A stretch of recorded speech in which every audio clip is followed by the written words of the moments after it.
Hello everyone and welcome back to NL582, Modeling and Control of Electric Machines and Drives. During the last lectures we've been talking about the synchronous generator. We went from talking about the construction of synchronous machine to the theory of operation and how it works as a generator to generate electricity from the input mechanical power on the shaft. And we talked about modeling, the equivalent circuit modeling of this, and how to use the per-phase equivalent circuit of such a machine to predict its performance. And that took us to talk about its connections and how it actually worked in the field in its two modes, the isolated mode and the connected to grid. And even talked about the parallel operation of such generator when you just wanna two or more generators to be connected in parallel to feed a load, or even connecting a generator to the grid while it's be actually in parallel with so many generators to just feed a whole area as a unified grid. Okay, we should be good now about the basic principles we want to discuss about synchronous generator, and I will be ending the talk about synchronous machine by talking about the synchronous motors. Okay, so now the other mode of operation. So yeah, the synchronous machine can work as a motor. Okay, so the most typical application for the synchronous machines is using as a generator. It's a typical generator in the power grid, but yes, it can work as a motor also. And let's discuss today how this machine can work as a motor actually. I'll be talking mainly about the principles of operation of such machine as a motor and the torque production of it, because we're talking about a motor. So in synchronous machines, we're talking about here the same construction we'll be talking about it, the same machine, but rather than the input of mechanical power and the output is electrical power, now we have input electrical power and we want the machine to create torque and start rotating. Okay, so what happened is we apply three-phase voltages to the stator three-phase winding. Okay, and the generators, that was the output, but now it is the input. It's a voltage applied to the stator because it's the armature now. Okay, this will just give you an input electrical power to the stator. Okay, while supplying DC voltage to the field winding on the rotor to create the main magnetic field. Okay, now like we just all the time saying, now you have a magnetic field coming from the rotor and the winding on the stator, and now carrying also electric current that creates magnetic field, and these all the conditions needed for you to have a torque production and have a motor. Okay, so from this, torque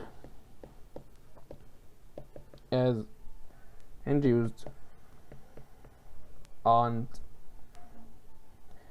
the rotor, and it should start rotating. Okay, why I'm saying it should start rotating, I'll be getting back to this, but that's the whole point, is just you having an magnetic field coming from the rotor. So if it is your rotor and you have here poles, that is a north pole and a south pole, so those guys are just giving you a magnetic field around it. Okay, and if you have the stator like this here and you have winding, okay, on the stator, so what's happening is, so yeah, it should be having three-phase winding, we know this, but okay, so the magnetic field coming from this rotor winding will just go there and just travel through the iron and coming back to the south pole. So the magnetic field of it will just cross those winding on the stator. Okay, so the winding on the stator here will be experiencing magnetic field from the rotor, and it carries here an electric current because you're applying here three-phase voltage. Okay, I don't need to say that is AC voltage, yeah, because that's three-phase. So the three-phase AC voltage on the stator will create the electric current, and the electric current passing through the winding on the stator will create magnetic field. Okay, so you have here two components of magnetic field. Okay, and this will create you the torque. Okay, so this is how we dealing with the motor torque all the time. That you remember the torque equation when you just discussed the principles in DC machines. It is BLI. You should have a magnetic flux with density B and an electric current moving through your wire, which has a length L. So you should have a wire or winding that has some length and carries a current at the presence of another magnetic field. Okay, but you notice even this current here that's moving through the winding will create its own magnetic field. So you have two magnetic fields here. Okay, so keep that in mind. To create torque, you should have two components of flux, one coming from rotor, that is here the main flux, the main magnetic field, because that is coming from the field winding, main magnetic flux in synchronous machine. Okay, so the rotor field is the main field in the magnetic in the synchronous machine because that is the field winding. Okay, and a stator flux coming from the AC excitation, or let me don't say it excitation here, not to confuse you. So AC current from the supply. Okay, the interaction of those two components, the interaction of those two components of flux creates torque. Okay, guys, that's how you can create torque actually. And speaking about that, let's talk here about torque production. Okay,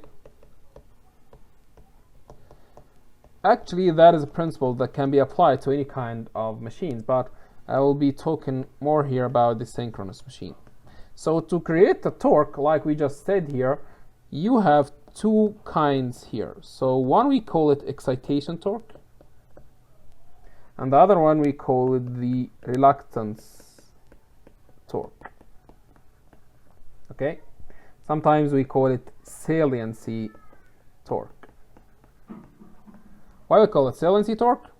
I'll be talking about this in a minute. Okay, so to create a torque actually, and in any kind of a motor, you have two types of torques. So you have to just have the conditions that make you have any kind of those two, or you can make the two of them at the same time.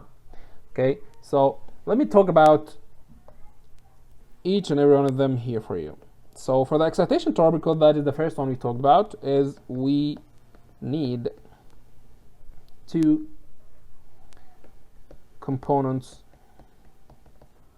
of magnetic field. Okay, that means you need two magnetic fields, one from the stator and one from the rotor. Okay, and the interaction between them, okay, creates torque. This torque we call it the excitation torque. Okay, guys, what I mean actually by the interaction between them is basically the attraction and repulsion like any magnetic field. Okay, so let me just give you an example here. So when we're talking about stator, so that is the stator here. Okay, and it will have poles anyway. So you will have here north pole and here the south pole as an example. Okay, And in the rotor you will have a rotor also, and I will just having here also have 2 poles, okay? But now this will be a south pole, for example, and this will be a north pole. You have here 2 components of flux, one coming from the stator, okay, the north and south pole of the stator, and the other component is just coming from the rotor, the north and south pole from the rotor, okay guys? So you have 2 components of flux. As I'm saying here, the interaction between those 2 components will create torque. How this interaction happens actually? Simple. It's basically what I mean here. The north pole in the stator will be attracted to the south pole in the rotor, okay?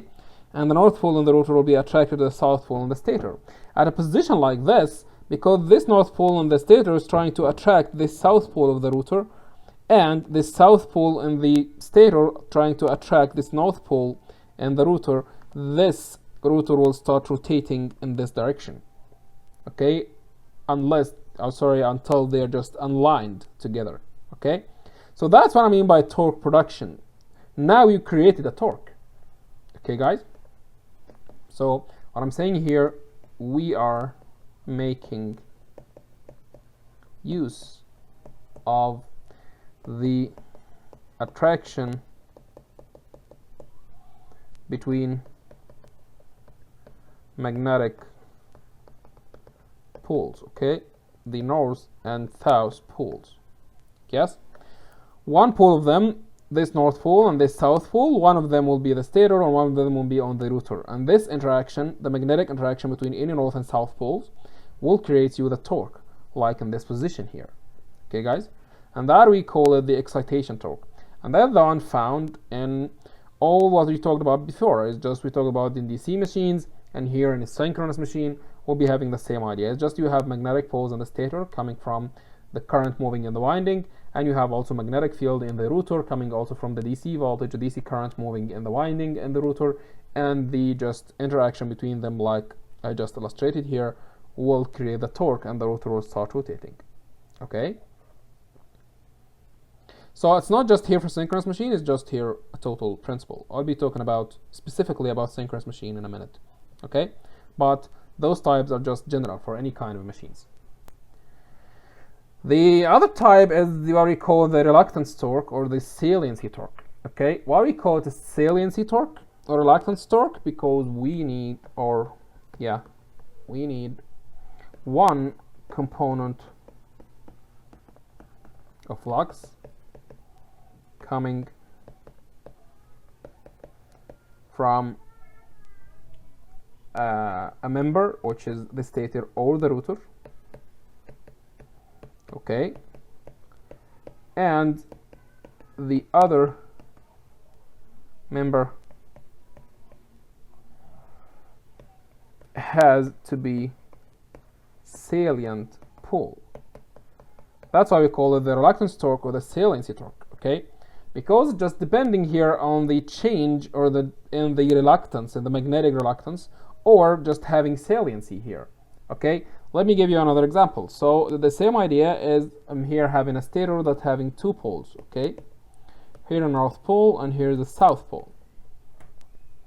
For this kind of a torque, we need the other member, so let us talking about the rotor here, to be salient pole. That means those are just iron pieces here, but it's salient. It's not a cylindrical. It's not all cylindrical like this. The rotor cannot be cylindrical, okay?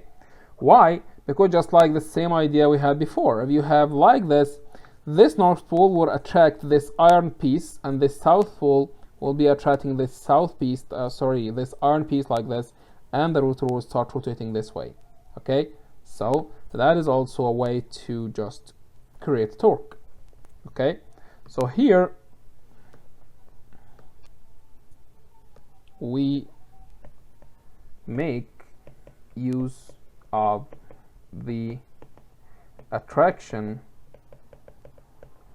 between the magnetic pole and the iron. You know that if you have just a magnet, any magnet, it really attracts iron, attracts a piece of iron. You just have some nails around it, will attract them. So making it the same, we're using the same principle here. Okay, this north pole here is a magnet and it's attracting this iron piece towards it, and this south pole here is a magnet and it's also attracting this piece towards it, and this attraction will create you torque because that is the shaft of the rotor, and the rotor like that will start rotating like this to align with the magnetic field. Okay guys, so that's the basic idea of how you can create torque. Okay, even you have a magnetic field on the stator, a magnetic field on the rotor, and you have the different poles on the stator and rotor attract each other, and the same poles repel each other, and you now have movement. Or you are just making use of the saliency or the reluctance torque, where you just make the rotor or the stator salient pole, and now you're making use of the attraction between the magnetic field and this salient pole piece. Okay, but why it has to be salient pole to do this? Let me just give you an idea. Okay,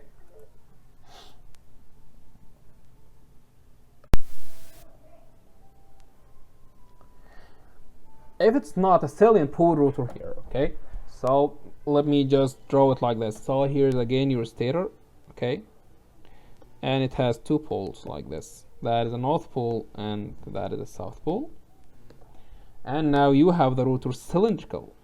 Okay, so this guy we call it cylindrical rotor. It does not have any saliency here. Okay, so that is a cylindrical rotor. Okay, that means no saliency. What will happen is this north pole will be trying to attract the iron, but because it's all cylinders, so this will be attracting this point as much I'll be attracting this point. Okay, like this, like this. And also the south pole will be attracting this point of the cylinder as much as it will be attracting the other point. That means if you're just looking at this guy will not move anywhere, okay, because if you're just trying to attract it from this point the same much as you're attracting from this point, it will not go anywhere and will not rotate. Okay, that means you'll not have any torque here. Torque will equal 0. But what happened with the other one is if you have a north pole and a south pole, okay, on the stator, for example, and you have now the saliency we talked about here, that you have a salient pole like this. Okay, it's not cylindrical, it has saliency.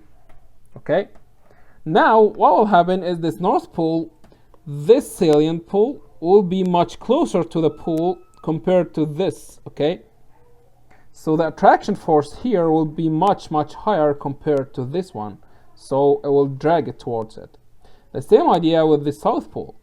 Okay, this here is much closer here compared to this one, which is very far away, so the attraction force here will be much higher compared to this one, so it will just drag it towards it, and now you have torque. Okay, so the salient pole, now you have torque, it's not 0. Okay, so that's why we need saliency, because we're making use of this, because the magnetic poles on the stator will be just much better to just attract the salient poles towards it rather than just attracting all the points with the same magnitude like here on the cylindrical rotor. That's why we call this. Okay guys, so that's how we can create torque. But to keep that in mind, we can have the two types of torques together if we use a salient pole rotor with winding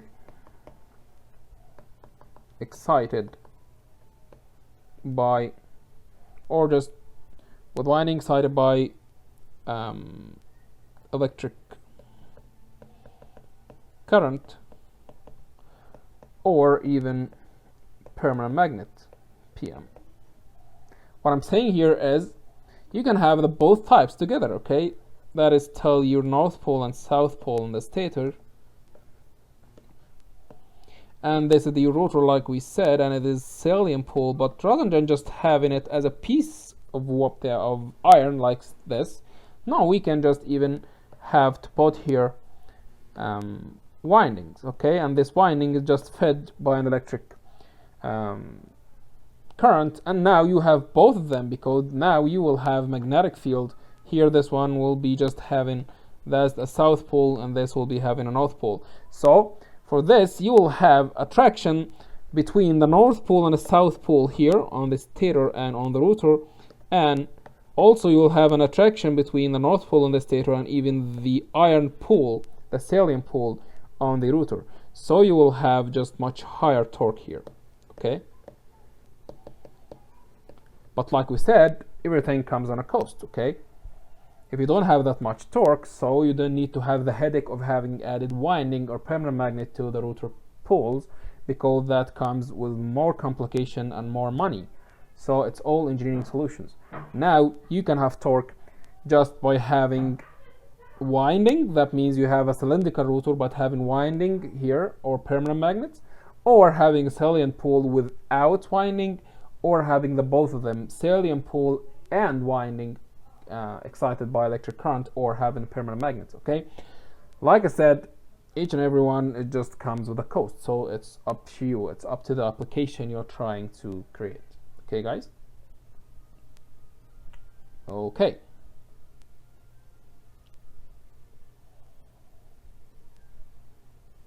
So you can have all of them like I said here, okay guys? Okay, so how actually here the magnetic field can be created here, how the synchronous motor is really working here, okay? So I'm talking here about specifically the synchronous motor. Like we said, this, what we talked about, the torque production here, or torque creation, is not dedicated to the synchronous machine. It can work with any kind of machines, okay? It's the basic principle of torque production. But if I want to talk about synchronous motor specifically, that will be talking about this. For the stator, okay, the three-phase balanced winding. What I mean by balanced winding is just typical windings separated by 120 degrees on space, okay?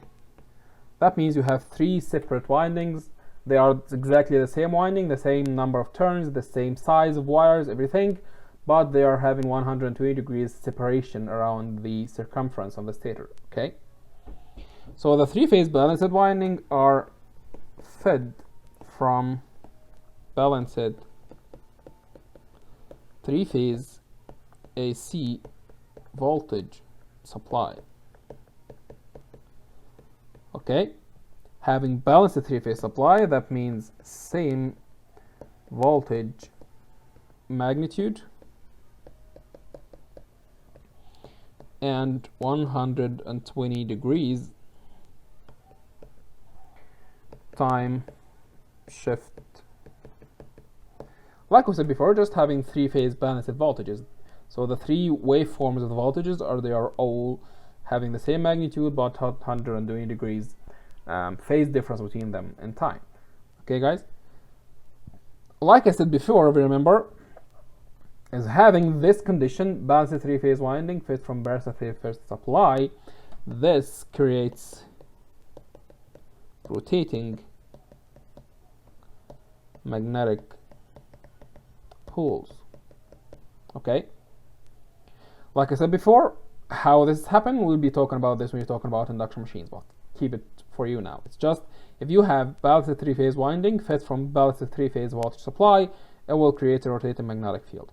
What I mean by rotating magnetic field is, if you have in the stator like here, like we said, okay, and this guy will be creating like 4 poles of magnetics or something. So you have a north pole here, north pole, and a south pole, okay?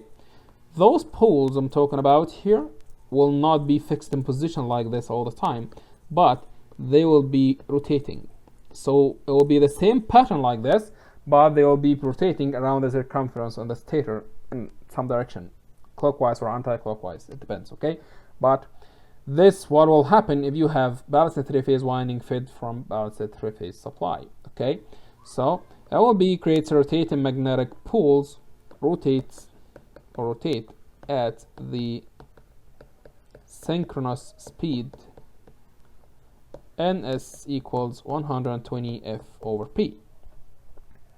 So just by applying three-phase AC voltages balanced to the three-phase balanced winding of your stator, that will create magnetic poles like this. Those are rotating around the circumference of the stator by the speed, by the synchronous speed, 120 f over p. Okay, so that's what happens in the stator. Keep that in mind, and that is the first component of magnetic field. Okay, for the rotor, okay, the field winding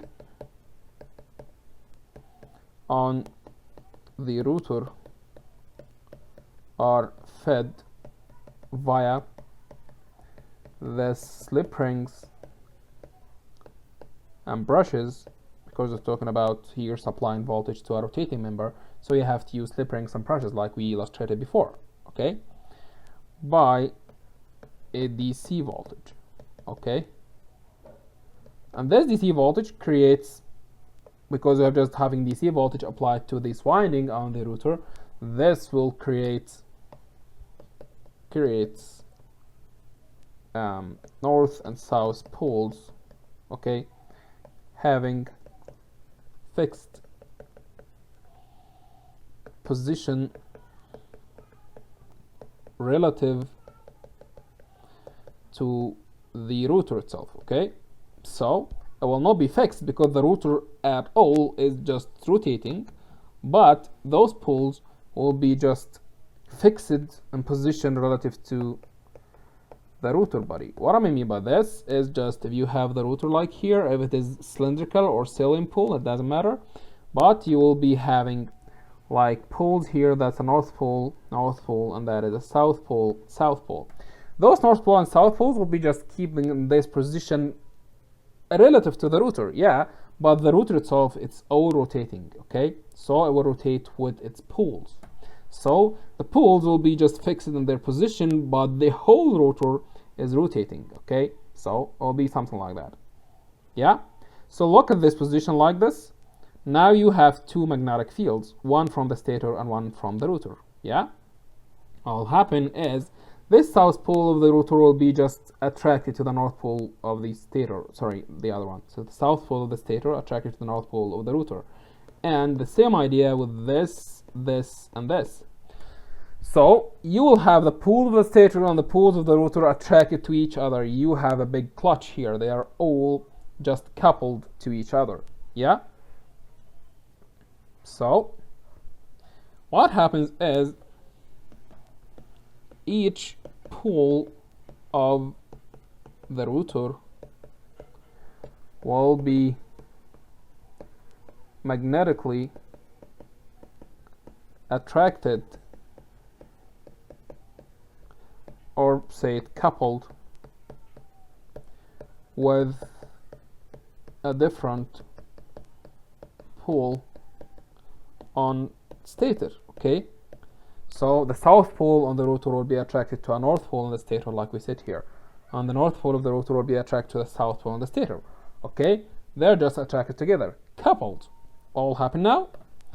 Because the stator poles are rotating at the synchronous speed ns 120 f over p, they will, or they should, drag the rotor poles and the rotor itself to rotate also at the synchronous speed ns 120 f over p. Okay guys, so that's how actually this rotor rotates. It sounds just easy now. because you have poles created in the rotor coming from the DC voltage excitation, and you have poles on the stator coming from the three-phase supply.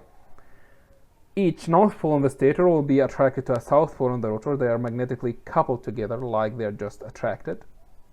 And because those poles on the stator are just rotating because they are just, it's their nature. They are coming from three-phase voltage applied to three-phase winding, so they are rotating at the synchronous speed.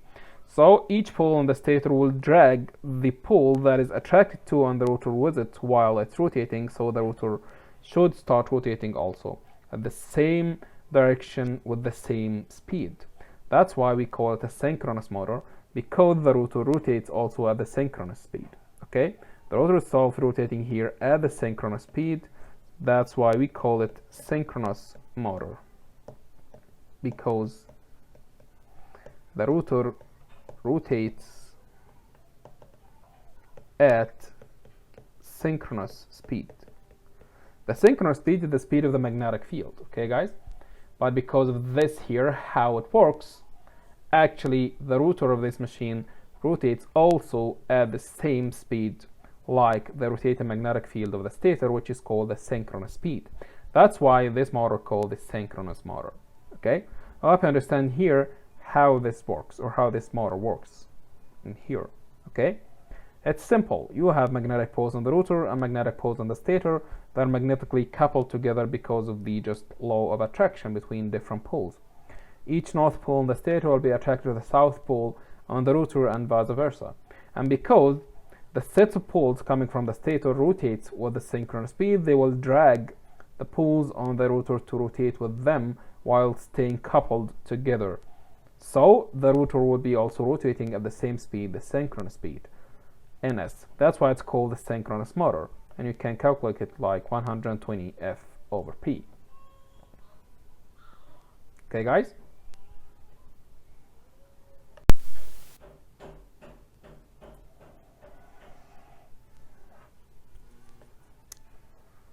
And this takes us to the greatest advantage of this kind of motor, the synchronous motor. So the biggest advantage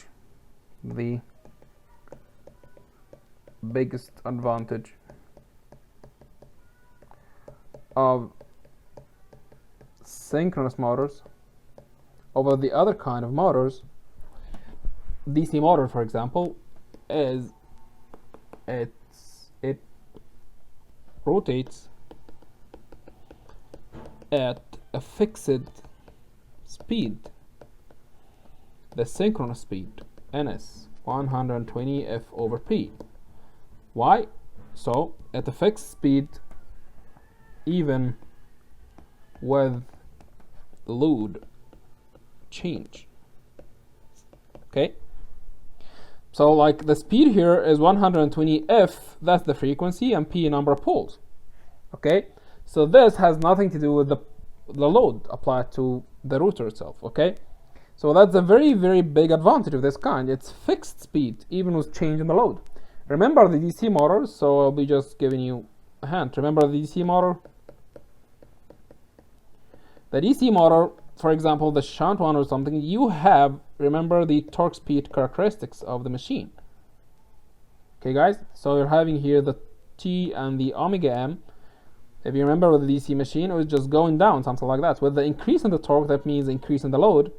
So if the load goes up, okay, the torque of the motor has to go up, and this, for the torque speed characteristics, the speed will drop down. That was the DC motor. So the change in the load changes the speed with it. Okay, so that wasn't good. If you need a fixed speed of the motor, which most of the time we need to do with most of the applications. So if you're talking about a DC motor, or even as an induction motor, we'll be starting talking about from the first lecture, okay, the coming lecture. So both of those kind of motors are not fixed speed with the change in the load. The change in the load will change the speed with it, okay? It's not the idea with a synchronous motor. So if you need a motor that works all the time at a fixed speed with a change in the load at the permitted limits of a change of the load, okay guys? So you're not just having a green card to go and change the load whatever you want, because the motor has certain capability. After this capability, it cannot meet the load requirements, and it will go out of synchronism, and the motor will be just unstable here. But if you just within the range of the capability of the motor, the speed will be kept constant all the time without an external mean of control. So the other types of motor, the DC motor or the induction motor, you need to have an external means of controlling their speeds to keep them fixed with the change in the load. Like we said before in the DC motor, if you remember, when we talked about there, we can control the field of the machine to keep the speed constant with the change in the load. Okay, go review it if you just don't remember. And the same idea with the induction motor. We'll go and control the speed of it with other means of control to keep the speed constant with the change in the load. But if you're talking about synchronous motor, you don't need to have any external means. Okay, as long as you still add the capability of the motor and not overloading the motor, the speed will be kept constant from its own.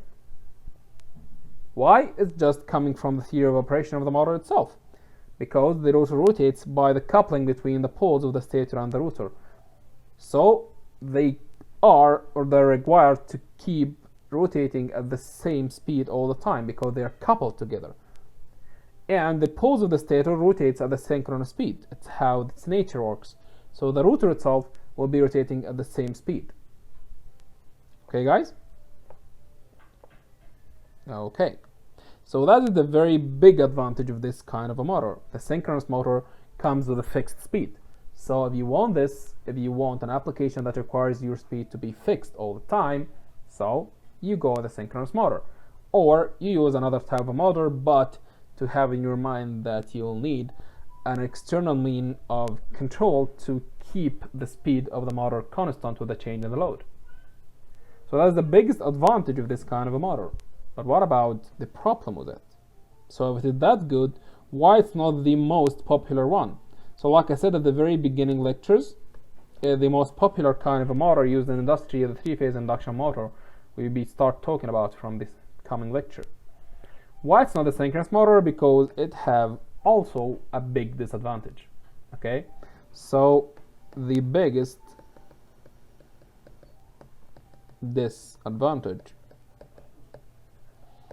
of synchronous motor is it is not self-started, or it is not self-starting motor. What I mean by a self-starting motor is, like we said, how this motor rotates is you have some poles on the stator, and those poles are just rotating at the synchronous speed. And you have poles on the rotor, okay, that is north-north and that is south-south, and you will be having those coupled together, and that will make them rotate together, okay? But what happens at the starting point? At the starting point, now you're just pushing electricity to the stator to create those magnetic field. At the starting point, just applying the voltage to the stator winding, okay, the stator poles will rotate immediately because it's just coming from electricity at the synchronous speed 120 F/P, which should be a very high speed. But at this instant, at this starting point, the rotor speed is 0. So imagine this, you have a north pole of the stator is already rotating at the synchronous speed, and another south pole on the rotor that's trying to be just attracted to it so they can start rotating together. But this pole has a speed of 0 because it is just on the rotor and it's at the starting point. They cannot catch up together. This catch will not happen because one of them is just rotating at a very, very high speed and the other one is not rotating at all. And that's why that we call it's not a self-starting motor. That means if you just apply electricity to the stator winding, the motor will not start rotating. It will not rotate. You have to have another means of starting. Okay, guys? How we can start this? We need a starting method. This starting method just making the speed of rotation of stator poles and the rotor speed close to each other, so the stator and rotor poles can catch up and start rotating. Okay, guys? How this can be happened, actually, I'll be talking again about this when we're talking about induction motors. Why? Because it's more convenient to talk about it over there, because we'll be talking much about this creation of the rotating magnetic field of the stator, and we'll be talking much about this there. Okay? So, but just keep the idea in your mind. I'll be talking about it again. We'll be talking about induction motor starting. Okay? It's just the whole point is the synchronous motor is not a self-starting motor. Okay? And why? Because of this. Because there will be a very big relative speed. The poles of the stator are rotating at the synchronous speed from the beginning, and it's very high speed. And the poles of the rotor are just have zero speed at the starting, because the motor did not start at all. So you have a big difference in the speed between those two poles, where they should be attracted to each other and rotating together. So you need to do anything to make this gap closer. You make the speed of the stator pole and the rotor pole are just close to each other, so they can catch up and start rotating together. Okay?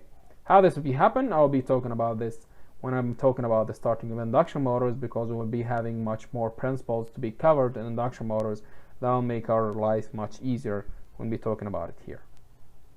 Okay, guys?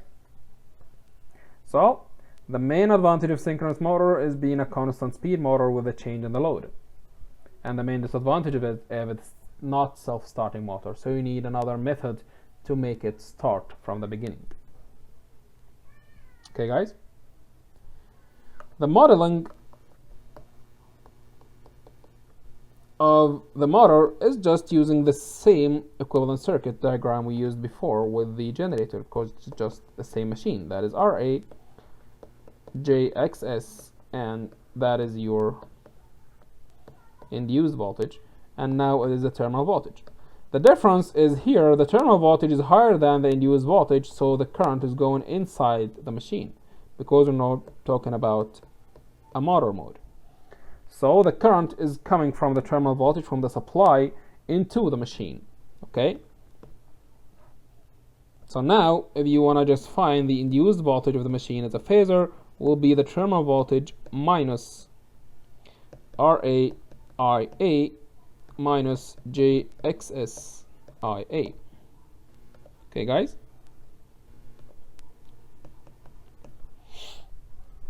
Not plus like in the generator mode. Okay, guys?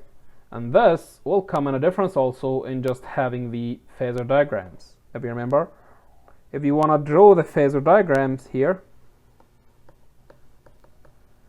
because now we're just subtracting from the terminal voltage, because that's a motor, that means the terminal voltage is higher compared to the induced voltage. Okay? So if you want to draw the phasor diagrams again, you have three different phasor diagrams depending on the power factor. So for lagging power factor, and for unity power factor, and for leading power factor. Okay? Did the same idea again. I'm having a terminal voltage as my horizontal reference. That is the terminal voltage. Okay? And because this is a lagging power factor, now that means that is your IA, and this is the angle theta, the angle between the terminal voltage and the current. Okay? And now you need to find IARA to subtract it from the voltage, not add it over it. That's the difference here, okay? So on the same one, parallel to this, we're having here like this. That is IARA. If you remember, with the generator mode, we used to have it in the other direction, IARA, like that, because that was added to the terminal voltage. But now we are subtracting it from the terminal voltage, so it has to go the other way, like this. Okay, guys? And then after this, we will have also JAXS, so it will be also subtracted from it, so it is perpendicular to it. So you will go down like this. Sorry.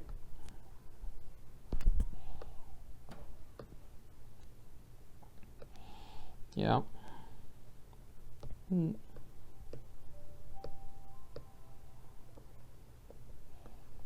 So yeah, so the terminal, the JAXS will be just going down like this. That is JIAXS. Okay. And this phasor that completes this will be your EA, and this whole angle will be the angle delta. Okay, guys, they're the same idea like having the Phasor diagrams for the generator, but rather than adding up on terminal voltage to find E, now we're basically subtracting from it. Okay, the same idea if you just go in with the unity power factor. So here is your terminal voltage, and because it's unity power factor, so IA has the same direction of the voltage. Okay, and now that means IARA will be subtracted from terminal voltage, so I'm going back here. So here will be my IARA, not added on it like here. That was like that back in the generator mode, but it's not here because that's a motor mode, so we're subtracting, not adding. Okay, and also subtracting the other one will be also down, not up, so that is JIAXS, because we're again subtracting. So this will be EA, and this will be your angle delta. Okay, for your leading power factor, you have the terminal voltage like this, and IA, because it's leading power factor, will be going up like this, and this is angle theta. Again, because we are subtracting, will not go up, but we come down here at the same parallel to the vector of the current. So here, down here will be IARA, and JAXS will be also going down here, perpendicular to it. That is JIAXS,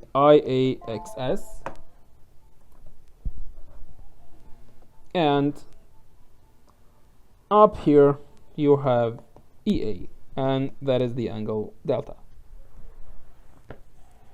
Okay, guys, this is how you can just draw the phasor diagram for the synchronous machine in the motor mode. They're the same basic principles we used before. It is the same like the generator mode, but rather than having the current direction to be outside the machine and the generator, now you're having going inside, because yeah, you know, it is the direction of the electric energy. So the electric energy is now coming as input to the machine, not as output from it. Okay, guys? Okay, so that should be basically what I need to talk about in the synchronous machine when you talked about a synchronous motor right now. Okay, so we talked about the torque production in this kind of a machine, and the types of torque production, and how this machine actually can work, the theory of operation of it when it's now a motor, not a generator, and also how to model it. It's the same equivalent circuit used with the generator mode, but now it is in motor mode. That means the direction of the current is reversed to go inside the machine, not out of it. And the same equation used also to find induced voltage, but rather than adding all the terminal voltage, now we're subtracting the terminal voltage. Okay, and it's also the same idea about drawing the phasor diagrams, but now also it's switched to be in the motor mode, not the generator mode. Okay, guys? That's pretty much what I needed to talk about in this synchronous machine. Obviously, there's still much to talk about in this very rich kind of a machine, but what we're trying to do here in the course is to understand the basic principles of all those kind of machines to open the door for you for any further studies in depth for each kind of this kind of machine when you encounter some of them in your field work. Okay, guys? Starting next time, I'll be start talking about the other very famous kind of a machine, the three-phase induction motor, the workhorse of industry, the motors or the types of motors you'll be meeting at any industrial facility you can deal with. Okay, guys?